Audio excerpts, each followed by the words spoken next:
Welcome in to episode 21 of our Humankind Let's Play series. Exciting stuff happening in the episode today. We are moving up into the industrial era. Our time in the early modern era has come to its conclusion. We also potentially have our final war afoot. I know that went very poorly in the last episode, but I'm hoping it will be more successful this time since we've advanced up the tech tree a little bit. We may even wait and trade up a couple of our unique units just to ensure success. Last time did not go particularly well due to a tech disadvantage, so we've got lots of things in store for the episode. I want to jump right into gameplay. If you're looking to catch up on the series, the link to episode 1 is down in the description below. If you haven't caught up on any of our Let's Play, it takes you right through our start of the game all the way through in kind of a slightly over-explained playstyle, going through all the strategies and tips. If you have thoughts on any of the stuff that you see in the episode, if you have comments or answers to questions that I have about the game, please feel free to comment in the comment section. If you haven't subscribed to the channel, be sure to do that so you know when I post. And also, if you like the content, feel free to hit that thumbs up button. Thank you for being here for the episode. Let's get in to gameplay at the very end of the early modern era. Here we are back in our capital of Corral, 59 population strong. We are building what I believe is our second to last Jama Masjid. That's the only thing holding us from moving up right now. So as soon as we get in, we're one-turning it right now, so we'll one-turn this Jama Masjid. We'll put the next one in. It's going to save us a few turns, get us moved up faster. So that's the goal today, is one turn in our Jama Masjids. Then we'll be moving up into the industrial era. We have all of the stars that I would currently be looking for. Do we want another military star? Probably. Could we get it? Maybe, because we do have a couple of turns that we're going to try to progress these Jama Masjids so we can get them all in before we move up. We also have one territory until our expansionist star that we can claim. So if we could finish the war on the Free Peoples, and we'll go there in a moment, if we could finish this war, we would actually get this star for sure, and probably this star as well. Do we need stars right now? We don't, actually. We have a monstrous lead on the AI. However, if we were looking to optimize things, this is where you would take a look at your stars and say, well, I'm one away from that third star in those two spots, in military and an expansionist. The only expansionist star that we really have available to us is this one, right? We want to take that, attach it to this city. That's the only one that's left for us. Although it does look like something has been abandoned over here. I mean, we could sneak onto this continent. It's not something I really want to do from that standpoint, but that's an option. But we also have this war over here that we want to rage. Remember, these musketeers just outgunned us quite substantially in the last episode. So we have two armies now. They are not musketeers, they're arquebusiers, but I think our numbers advantage would potentially get us where we need to go. The problem is, of course, that this city has Lake Victoria here, or Victoria Falls here, and then there's only a couple places to get into the city. It's very difficult to line up an attack, and every time I try to, their army marches out and attacks me first, which is something I don't want. I would prefer to be the one initiating the attack. I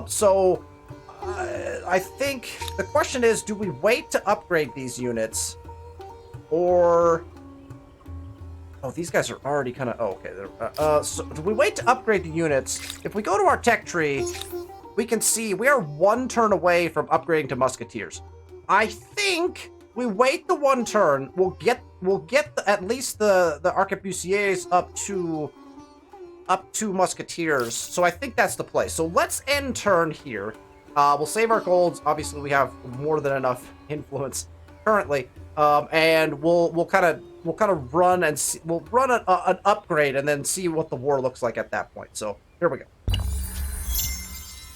Out of the Nox has moved up to the Dutch. I believe that's an entire era behind us. I think we are officially completely demolishing the AI at this point. I'm relatively certain that Nox just moved up. Trade route's blocked. I never like to see trade routes blocked. Can we grab this? Let's just send them to do... They're not doing much of anything anyway. Okay, so let's go ahead and run our upgrades. It's gonna be spendy. I don't know. Will we be able to get all of them done? It's funny that the upgrade costs the same, even if you're upgrading swordsman. It's interesting. Okay, so we got those upgrades done. Let's run these. I think we have just enough. Yeah, just enough to get them all done. Okay, so our millites are not great, but they're not bad, right? They're 44 tech, so they'll be fine. They can't attack the city, which is problematic because it's mostly districts that we're going after. But I think that we can now safely move our units into position. Now, here's what I'm thinking. I think I want to take this army around the back side to get in over here, to be able to spread out over here our forces. So I think we're going to run these guys back here. And then before we make this move into their territory, I think we wait. We let these guys come around and then we move this army in. So we're going to hold this army for now. Because I think if we move this army in to this square, which is exactly where they would go. Actually, you know what? Maybe we should come in here? I'm not sure where this army should come in at, to be honest. It's such an odd shape.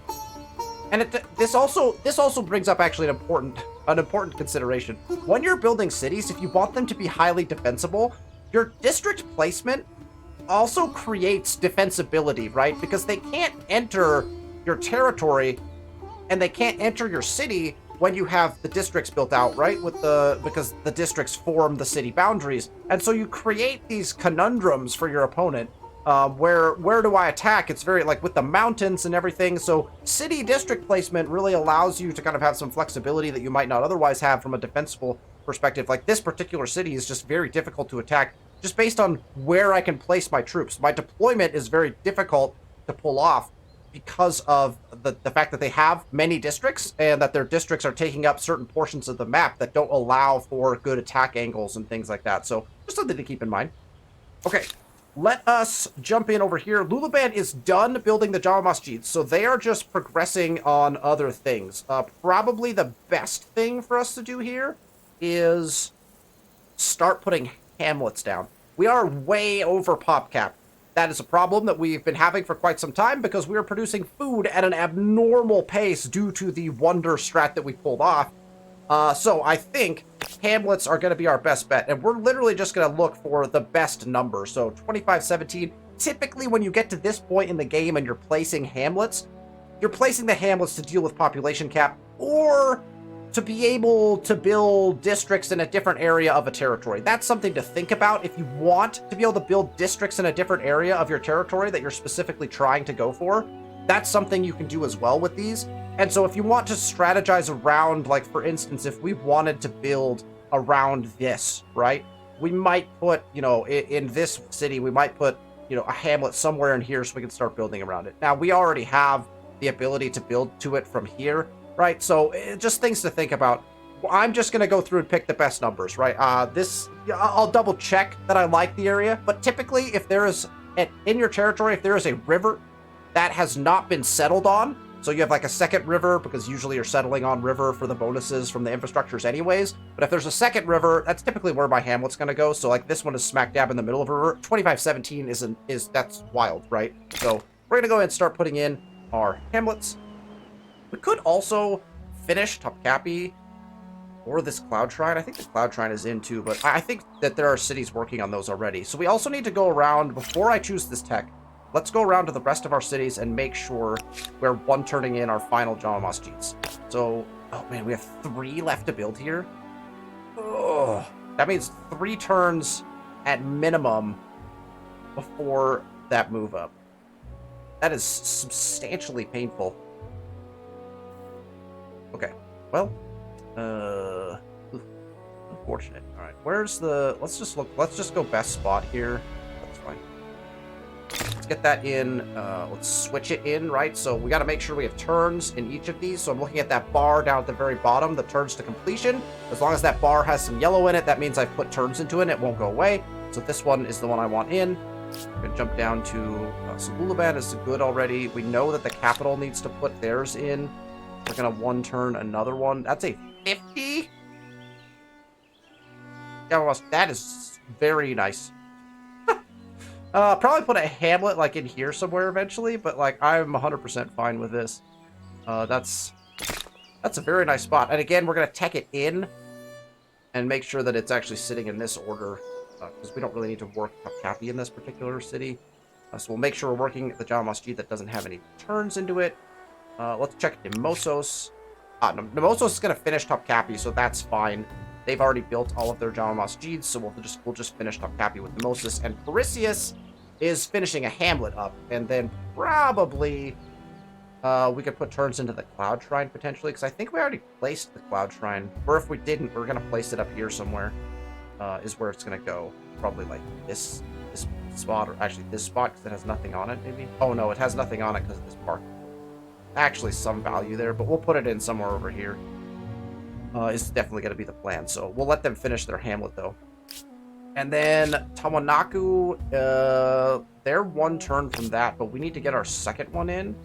Let's get it adjacent to the... Well, let's not. Let's put it out here, actually, because we can save that for a research order, potentially, because it's adjacent to a strategic. So we're going to stick it right here, and then we're going to flip it in, actually, to get that turn into it. Because that's the last one for them until we take this. Okay, now we can pick our science. We have a couple more turns because, well, we have 2 turns before burning science, because we only have 2 turns of tech left in the entire tree before we hit our stopping point before moving up. All right, so we will end turn there, get our 1 turns in. I think we have to wait, what, 2 more turns just to get the rest of them in our capital? Rebuilt and renamed any number of times. It is a testament to stamina and survivability. So Topkapi is in. It's a pretty nice wonder, especially for our win condition, as we've talked about. That's 6 trade routes blocked. So I always like to, when I get 6 trade routes blocked, where our stability is astronomically high, it's always nice to like do a quick check on your stability when you see trade routes getting blocked, just to see if they were important. Food is also something to check. If you're on the cusp, we have so much food, we don't know what to do with it. But if you're on the cusp with food, that's also something to think about. Is if you see trade routes getting blocked, like if a salt or a sage or something like that gets blocked, your food production can actually drop pretty substantially if one of those trade routes ends. And so something to think about is doing a double check on those when you see that trade routes blocked or trade routes destroyed, particularly going on. You also, that will trigger you to kind of relook at your trade. Like, am I still trading with all the people I think I'm trading with? Because you don't really get warning about that except for the indicator of trade route destroyed. So if you don't then go check your trade, you won't be able to see that you actually lost that per turn BIMs from the trade that you had going on until you go and check it.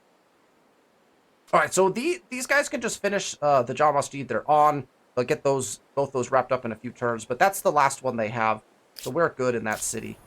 Those guys are headed to go and grab that curiosity, which we would like to do before the age ends, because that curiosity will disappear when we move up. Curiosities are era-specific, and so this curiosity is specific to the early modern era, and so that curiosity will disappear when we move up. So we want to grab that if we want it, which it's not that important at this stage of the game. But if you're earlier in the game, if you're looking at curiosities, just know that when you move up, they do disappear. You won't be able to get them anymore. Okay, this army, I think. So when we take these guys around, we can actually initiate the attack this time. I'm going to pull them up to this hill. I'm going to move these guys in as well. They're going to make their move. I'm going to stay on the hill. I'm totally fine with them attacking from that side. These guys are actually not in the battle zone. That is slightly unfortunate. So we're going to have to just fight to start with. They do have ranged units, so I'm wondering if I should force them to move to some degree. I think we'll be okay. Okay. Once again, they're playing a very well-defended kind of style here. Just, again, I have nowhere to go. They're kind of cutting me off, and they're going to get the first attack again, which, first attack, when you're playing with ranged units, first attack is very nice. We're going to miss out on first attack again. We fill all the spots here, so we're just going to end deployment. We're going to take the shots at first here, and then we'll see what we can do. They only shot once. Fascinating. So I think what I'd like to do is try to get my horses in to create sight. And then we should be able to shoot with just about all of these units. Oh, oh, we cannot shoot that far. Okay, so we're actually not positioned well. Let's start moving units in. We can't shoot over the Wonder. The Wonder is a block on what we're trying to do here. So we need to get all of our units further in, or we can start moving them around the backside, which is something that I think we'll do with this unit. I can get horses all the way up here, which I think is what I'll do, but I want to take... Yeah, let's just get...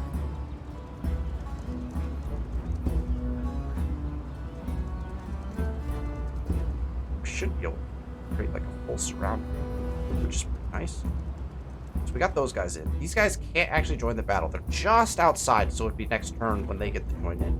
So now, we go ahead and take our shots when we can. No one who moved is going to be able to shoot. Our horses can, but you're going to take a lot of damage doing this. You know what? I think I'm okay with it.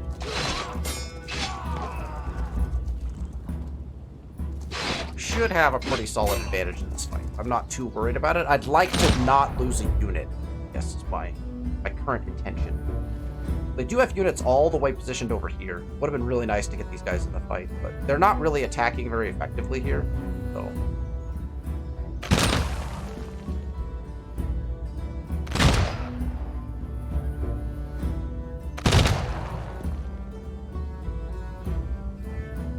run this, get the charge bonus. Right, you always want to run that charge bonus so that you cross one tile first when you're running with horses. If they have that charge, right, you can see the +5 from charge up in the top in our attack prediction. So if we were to move here and then attack, that +5 from charge would actually be gone because we're not moving a tile before we attack, which is what we want to do with horse units, well, or with any unit that has the charge capability. Wiping out some units, and then we know there's a guy here. I want this horse to die, so we're just gonna let him. Actually, gonna just kind of. I think we just pull him all the way out, just for safety. And then this guy can't actually see the unit that was shooting him, which is unfortunate. So we're just gonna keep moving up. Hope he doesn't die. It's gonna take 2 shots probably. I think we should be able to finish the rest of these guys. Oh man, we might not. This unit might have to retreat as well. Kind of sucks. Might be able to kill this unit. Oh, we can't because they're in a vault. That's awesome. Good for you, AI. Well played, all of that stuff. Are we committed to shooting this? I don't think they would die to this unit. So if we can get the kill here, which I think we can. As long as we can get that unit out, this unit shooting that unit should be fine. I don't think that costs us. And we can move these guys in. On principle, they're not going to get much done.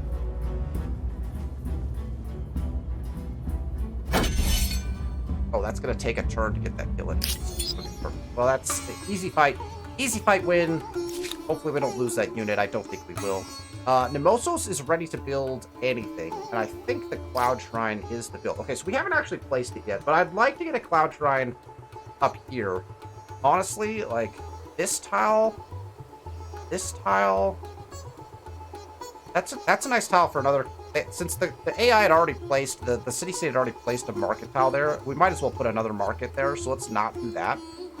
But I like the idea of, like, this, maybe. It's, like, really close to the territory over here. It's gonna get some good spread near all of those capitals, so I'm just gonna, let's just put it. That's a 1-turn build because our production is just sky high at this point. Let's double check all of our other cities for 1 turns. We don't need any more here, so we're good in that city. I believe it's just our capital, or maybe Lulaban. Oh, Lulaban is good. Huatu needs to do 2 more.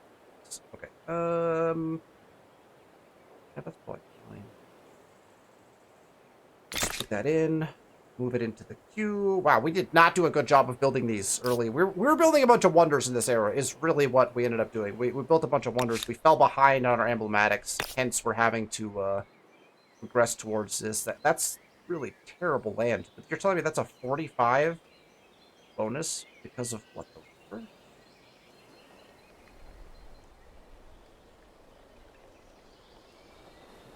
Fascinating.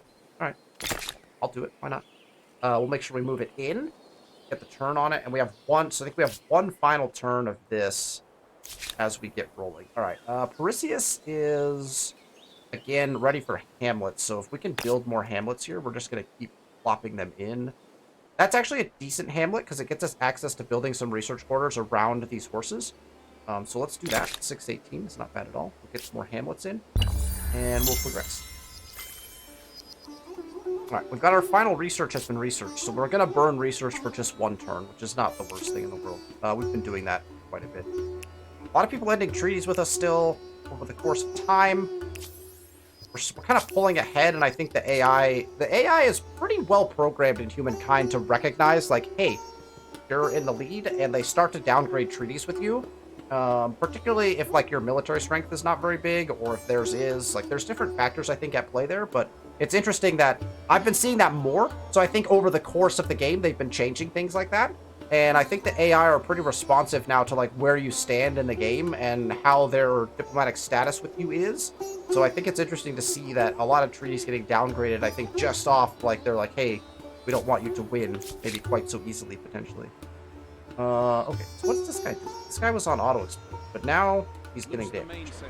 So we'll put him in here, and then we'll jump and grab that curiosity, because we're going to have one more turn to grab that, so we'll make sure we grab that first. This unit is honestly just export. We just have them sit in the city.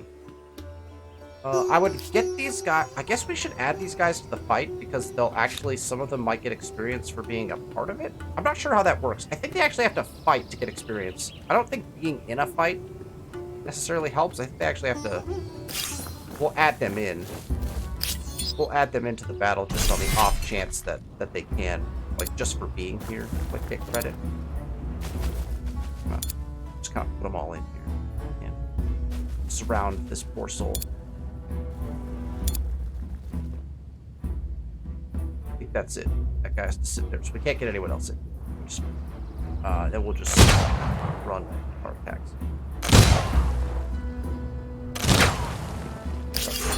Battle over, or more military wins. This that army took quite a bit of damage. So we could probably still run our attack on this city. Oh, but you know what that did is, because we involved them in the fight, now we can't actually run. Oh, we can't, because that's right. This is something that I actually was reminded of yesterday during the live stream when I was playing Humankind, was attacking does not cost movement. So if you're next to an army, you actually can run the attack, or a city, right? You can run the attack even if you've burned all of your movement for the turn. So we can actually initiate this fight on this turn and actually try to take the city, which is what we want to do because we want to move up in the next turn. So as long as we can take it within this turn or next turn when we move up, then we should be good. So let's go ahead and run the attack. They did just have peasants. Oh wow, they have not even upgraded from peasants. So this is, I think this is just an instant assault. Like, let's just take care of this. We'll run the attack. We have enough units that can scale walls that we should just be able to climb over top of the walls. So we'll end deployment and add in these guys. They're gonna come in the backside. That's a damaged unit, but so let's leave those guys here for now. We'll try to grab slightly more healthy units. Actually, that's the most. Let's see kind of which ones you're getting as you select them into the battle. So we're getting a full health unit. You can actually select that from the reinforcements to see what you actually get. Let's go ahead and just jump units in. Anyone who's damaged, though, can just kind of stay back. So we could move, probably this unit is pretty healthy. We'll move them in at some point. We might have put this unit into a state of confusion, but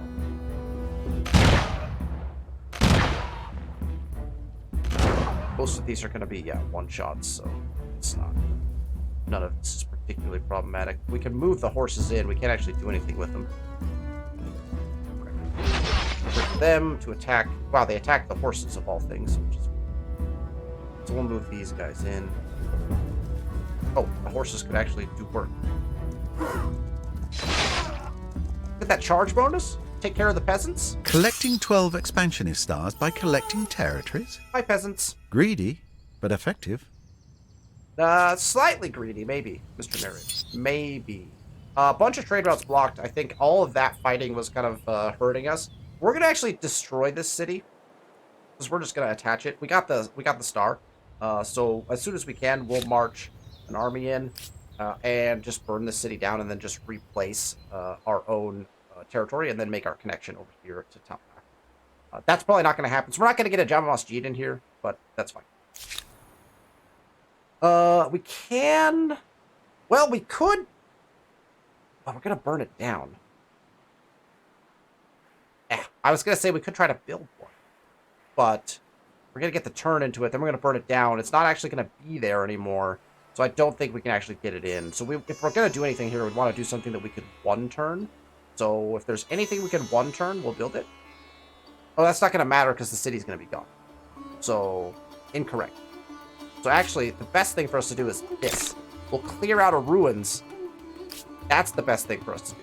Because the ruins will permanently be affected. So that's actually not a bad play. Alright, Nemosos is... Who's building the Cloud Shrine? Is it just... That's just one. It's only got one thing. Or do we have another one to place? We have another one to place? Okay, hold. Where are... Okay, that's a... Those are not even holy sites. Those are wonders. So we don't need one in this territory. What I'm saying is, we don't need one in this territory. I believe there's a Cloud Shrine over there in that place already.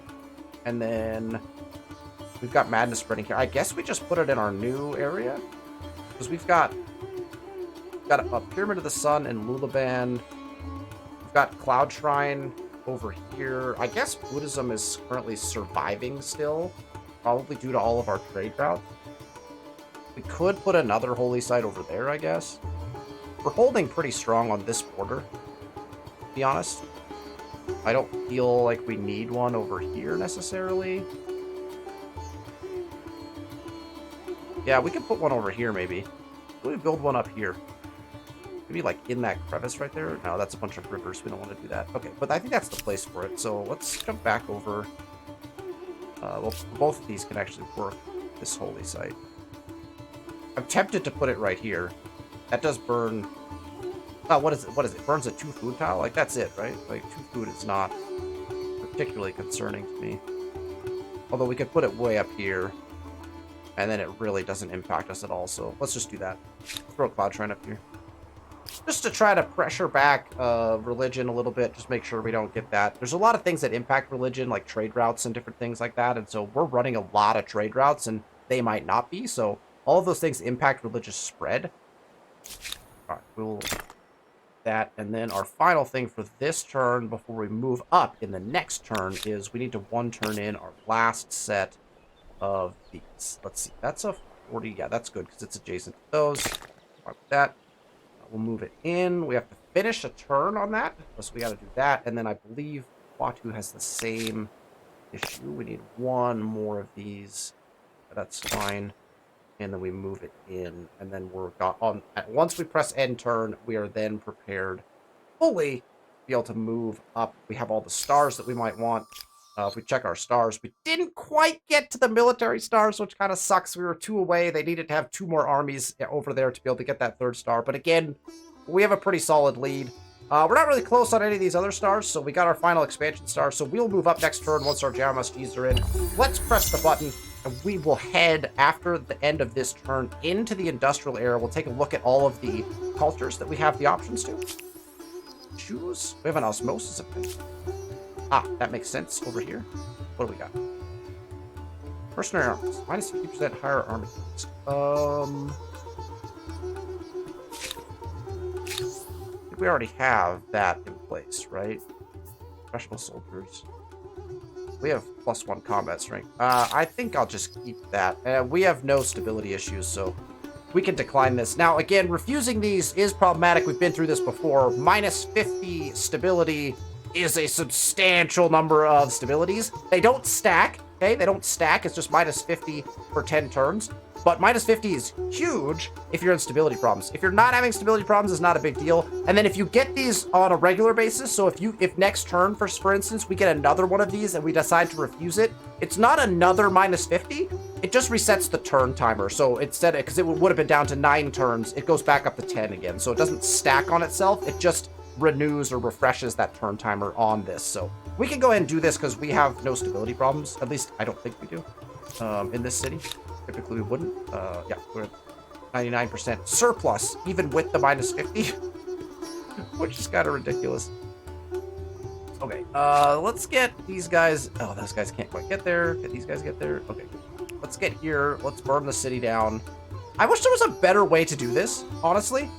I feel like there should be a mechanic in Humankind where if you take a city... Well, actually, we could. Never mind. That mechanic exists. Hold. Because we could just absorb it.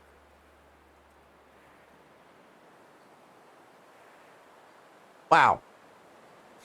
Here I am, trying to invent mechanics for the game when they already exist in the game.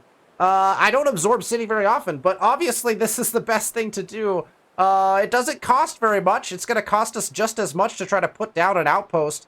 So we can just absorb this city in. Of course that's the answer. Wow. That would have been... y'all would have roasted me in the comments. I know for a fact if I would have burned this down. I think I probably could have done the same thing to this one that we burnt down, right? Probably. Probably didn't have to burn this down. Probably could have just absorbed city. Yep. Cool. And now we could have actually put in the Jama Masjid. We could have actually built it. Well, we could buy it out. We have the gold. We could just buy out this Jama Masjid. I'm not opposed to it. That's a pretty nice one over there, too. Boom. Done. Bought it out.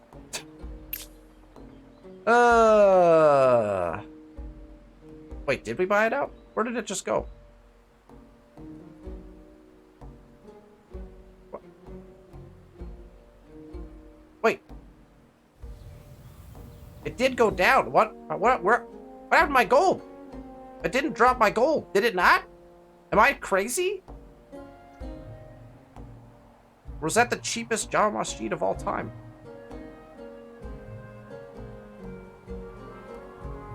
Weird. Okay. Alright, so Tawanaku has things to do. They're behind in infrastructures like crazy, so we probably could just start, like, cranking infrastructure out. Wait, we have another cloud shrine? How many cloud shrines did we not put down? Like, apparently just a crazy amount. Alright. We have 1,000 food in this city, so we don't need food. I think we're gonna go and make sure we get all the science in. So whatever gets us, like, base science fastest. So, like, plus 10, like, we just put the library in. We'll just start... In fact, we could probably just queue up... We'll just queue up all the science stuff, because we just want to get that in. And then we can start queuing up some other things. Probably we go into stuff like watermill. That's plus 18 industry. I think I'm just going to queue stuff up in this city so I don't have to think about it for a while. Food is, again, unnecessary. Let's go with that, and we'll see where that city ends up. I think that's probably a fair assessment for that city. Okay. Armies are moving. They're just going to go hang out. We can populate them back into these armies once we get a larger army size availability. These guys are just going to heal. We're not going to pay to heal them this time. We'll go grab this before we move up.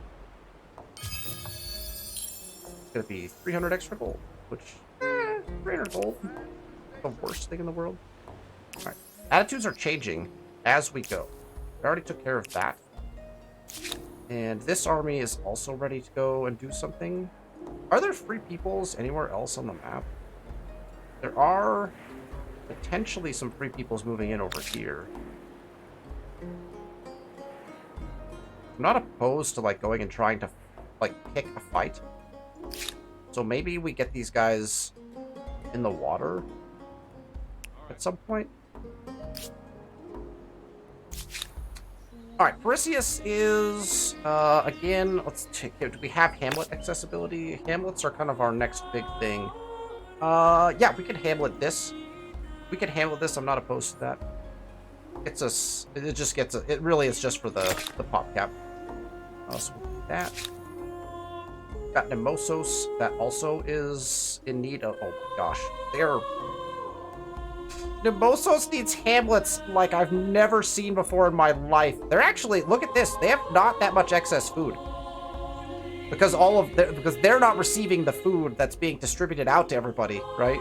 The food gets distributed out to everyone, that 50% extra. So they have the food, but not the 50% extra. But they need, these hamlets will increase our food capabilities like crazy. So we're just going to check in hamlets here. We'll get them in the queue and building as we prepare for our move up.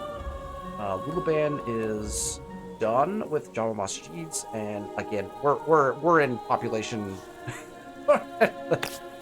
Not even hamlets are going to save us from our pop cap problems. Our cities are growing so rapidly. Okay, we're not going to press end turn though. Because if we look here, we are now 1 turn into all of our Java Masjids. We're just going to double check that. Yep, everything here is in. We know the other cities are already in. And these ones all have 1 turn. And there's none to build down here, so we know that that's all successful. So, we are ready for our move to the industrial era. So, we got all of the Java Masjids here. They're all teched out. And we know Perseus is done already. Perfect. Alright, so... we don't need to use the builder ability because that's going to go away. But we really didn't need to use it anytime at this point. So let's look at our available cultures. We are once again the first to move up. So we could transcend. We're not going to transcend because we're going to grab a new ability. Let's check out each of the ones available to us. So the Argentinians are our first option. They are a merchant-based culture. So we got Land Rush, a +1 farm slot per city, odd city per outpost, or with luxury resource deposits, +1 trader per strategic resource deposit. That's not a bad play, okay? When you have a lot of luxuries, getting a farmer slot for every luxury resource deposit and getting a trader slot for every strategic resource deposit could very much help with the problem we currently are experiencing, which is that we have a population problem. We have a population limit problem, right? So that actually could be helpful. It would probably increase us by an amount. You'd want to run the numbers, right? How many luxuries and strategics do you actually have access to in that city? Because that would help you in that city specifically, right? You also get the Saladero, which creates a deposit of salted beef. Salted beef, I think, is okay. It just says +4 stability per salted beef and -2 army upkeep. I don't think that's super potent. It gets you another luxury. That's a luxury resource, I believe. So it gets you another luxury to go along with this. I don't think the Argentinians are particularly strong. Again, I think this could be useful if you're like flush with luxury and strategic resources and you have a population problem, which actually does kind of apply to us in this particular game. But this is the salted beef.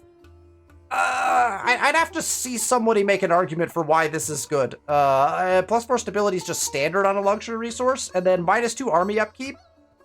-2% per salted beef. I guess if you have a huge army that is costing you immense amount of gold, this could become stacked. This could become very good.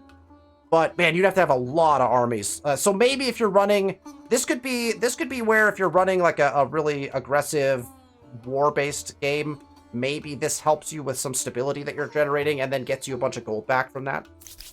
All right, the Ethiopians are a militarist. Military modernization, +10 science on garrison, +1 science per combat strength of hostile units within your borders. That's one of the newer things, right? With kind of the diplomacy in mind. But +10 science on garrison. Look, if you're cranking garrisons out, if you've got a bunch of garrisons, +10 science on a garrison makes your garrisons pretty nice, right? You also get access to the Amba, which is a garrison and a commons quarter, so that can be helpful if you're having stability issues, and of course gets you those bonuses that a garrison gets you as well. So you go with the Ethiopians. I don't particularly look at the like everyone's unique unit is decent, to be honest. Like I don't really look at unique units as being like something I check like very readily. Early game maybe a little bit, but everyone's got decent units at this point. Just depends on how you use them, right? The Persians are an industrial. That's what we are right now as the Mughals. -25% on shared project industry cost and -25% on all constructibles industry cost. That's pretty wild.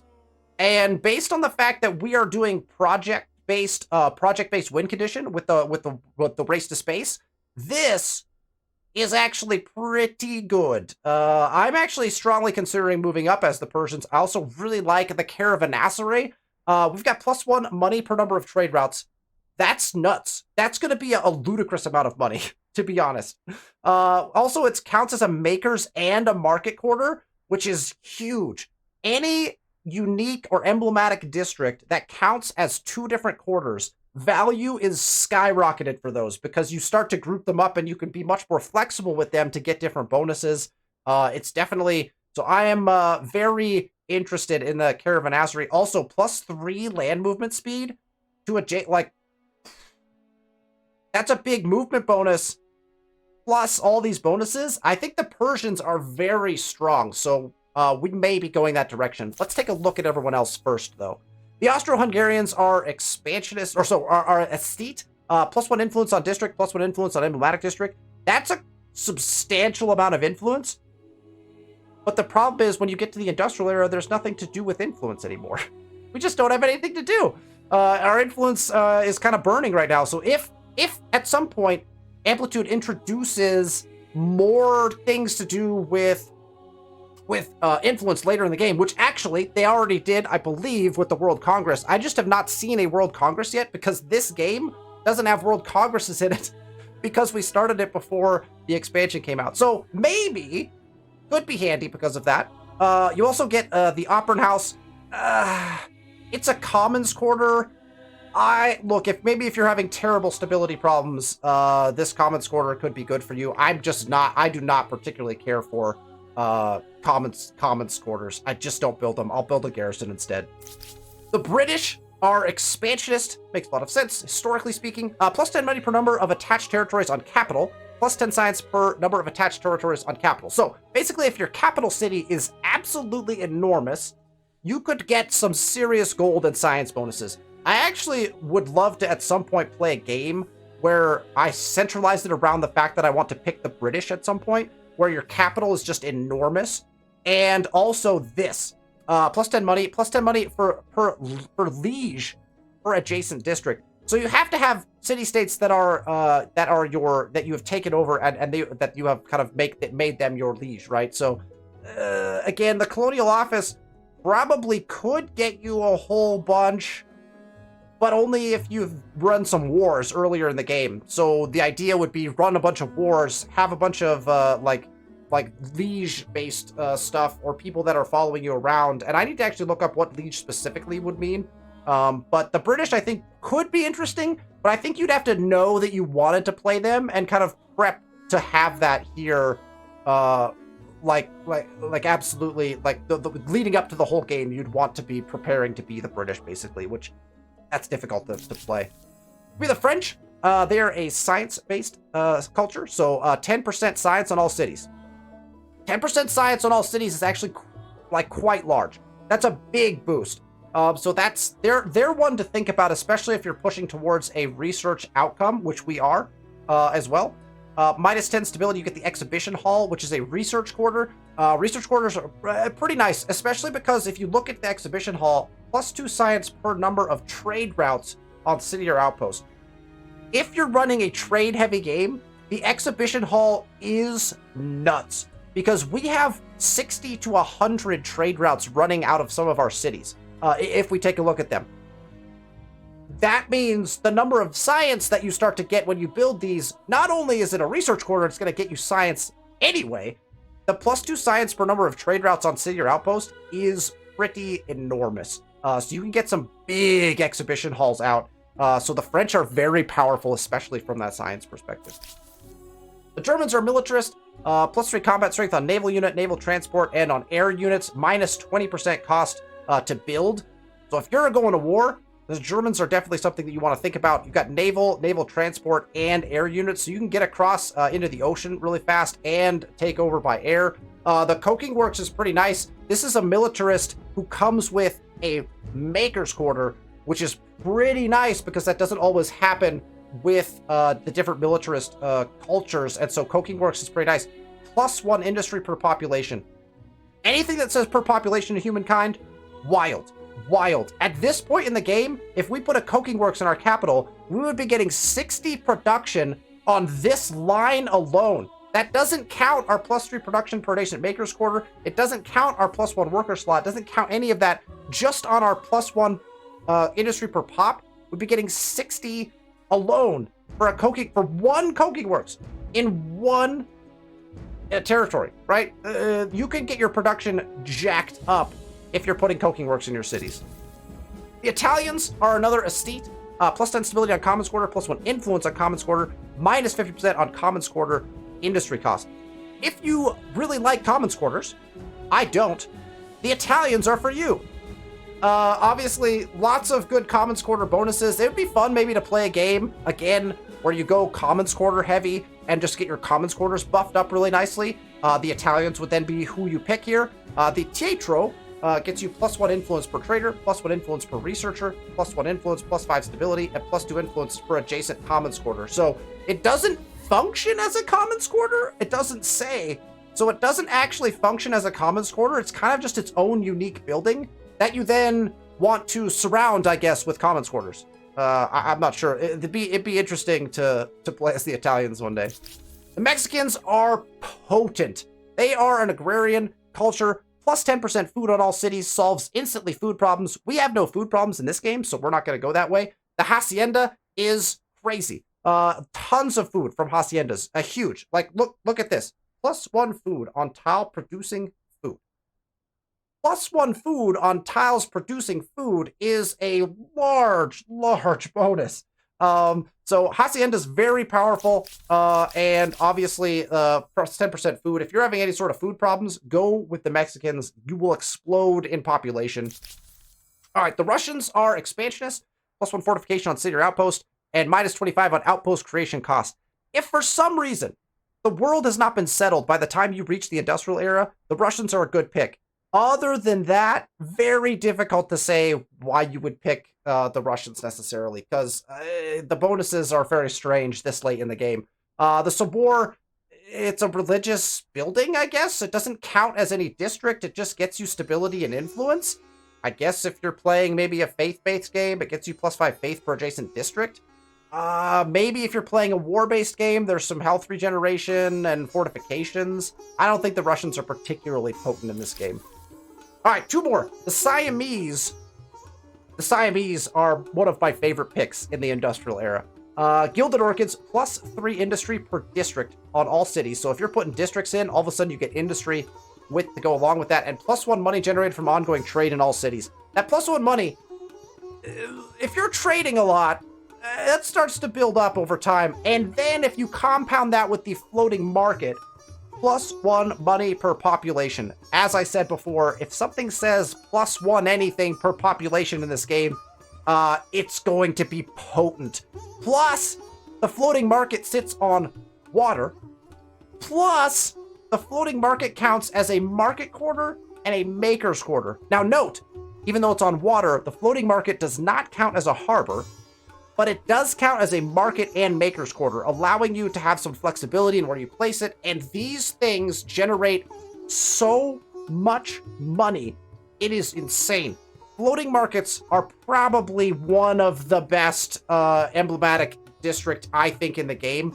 You can crank money with these things, and they don't even take up a decent tile. You just stick them in the water. Then you surround them with some districts, and all of a sudden you're just cranking. So the Siamese are very powerful. The Zulu are our final option. We have a militarist empire, so Warrior's Pride +50% health regeneration on unit, +2 combat strength on supplied units. That's potent. If you're going to war, this trait is very powerful. You also get access to... You also get access to the Warriors Inzinlu. Probably not how you pronounce that. It is... I don't even know what it counts as a garrison and a farmer's quarter. Fascinating.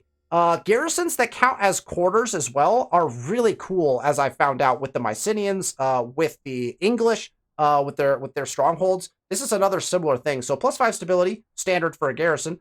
+4 combat strength. That's a big number of combat. And then +25 experience as well. Also counts as a farmer's quarter. Pretty good.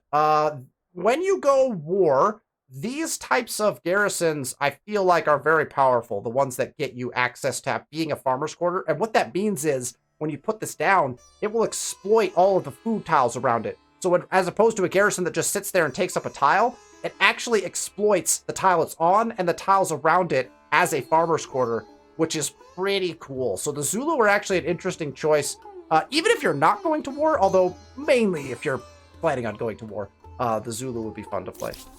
Okay, there are all of our cultures that we can choose from. Now, I am pretty partial right now to playing the Persians. I want to see just how fast we can get to our win condition if we have this minus 25% shared project industry cost. Why? Because we also just built Topkapi Palace, which I believe gives us a very similar stat. So we've reduced our project cost by somewhere around 50% possibly. So we can actually crank really fast, and I really want to build these caravanseries. I really want to build these. I think they're going to be super cool. We're going to get money. We're going to get production. We don't need food, so we don't need to go that direction. And I love the idea of the Mighty Works thing. So let us adopt the Persians. What do we get? We got Jazerchis. Oh wow, Jazerchis. Nailed it. I don't know. They look cool. Let's adopt, and we will run to the end of this episode. The world gets larger, the cities expand, buildings reach higher, and roads stretch longer. And yet, the world gets smaller as bridges unite lands. Towns congest, and railroads bring distant goods to the doorstep. Anything seems possible in this wondrous future. Though as humankind grows, the planet itself appears to shrink. The Grand Bridge between the great Safavid Empire and modern Iran. A difficult job in a challenging place. Indeed. All right, here we are. We're in the industrial era. We've reached it. We got a builder star already. We're cranking away. Clear out some of these. We've got 8 trade routes blocked. That's something we'll keep an eye on. And we will go ahead and call it an episode here. We will get started in the industrial era next week, which is exciting. We got 63 people in our pop. We got a couple turns in this turn, but we got some big stuff done, right? In a form we got that our is final codified city in, and searchable, moved up. has become We're going available to play as to the all. Persians. I'm excited. I've never played as the Persians no small before, gift. so I am excited to play as the Persians. So that will take us to the end of our episode. Thank you so much for watching. If you enjoyed the content, be sure to hit that thumbs up button. Make sure you're subscribed to the channel as well, so you know when I release these videos. Sunday afternoons is when the Humankind content is coming out. The next episode will come out this coming Sunday, so you can watch out for that. Thank you so much for watching, and I'll see you next week.